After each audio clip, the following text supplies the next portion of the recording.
Norwich Castle is already steeped in the story of Norfolk's most famous son. But this summer, Vice Admiral Horatio Nelson will be celebrated like never before, with an exhibition featuring everything from his letters to a piece of his flagship HMS Victory.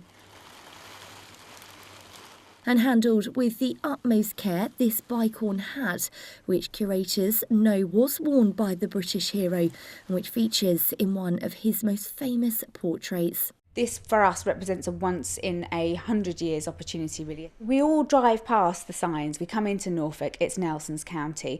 If you've ever wondered why it's Nelson's County, what his contribution was, who he was as a human being and a person, as well as this kind of military leader, then this exhibition will, slake your curiosity and you'll be able to find out a lot more about it. Nelson died at the Battle of Trafalgar in 1805, and this was one of the drapes that was placed on the carriage that bore his coffin.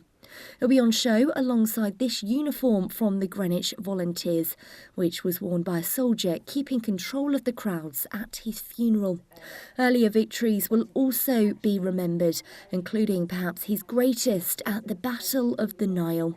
And taking pride of place will be this huge flag, seen here sprawled over 16 metres of St Andrew's Hall.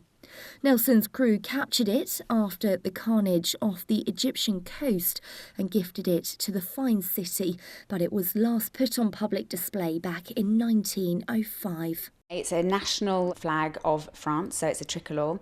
It was actually taken from a ship called Le Généreux, which was captured in 1800 by a man called Captain Berry, but he was Nelson's flag captain, which means that he was in command of the ship that Nelson travelled on. So really it was a joint enterprise on their part to actually capture this particular ship because it was one of the only two ships of the line which escaped from the Battle of the Nile. Norfolk Museum Service and the Costume and Textile Association are currently raising £40,000 to help conserve the flag and pay for specialist storage after the exhibition finishes.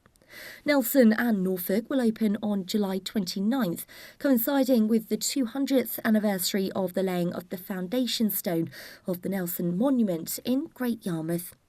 Another tribute to a hero who more than 2 centuries after his death was announced in the Times is still making the news.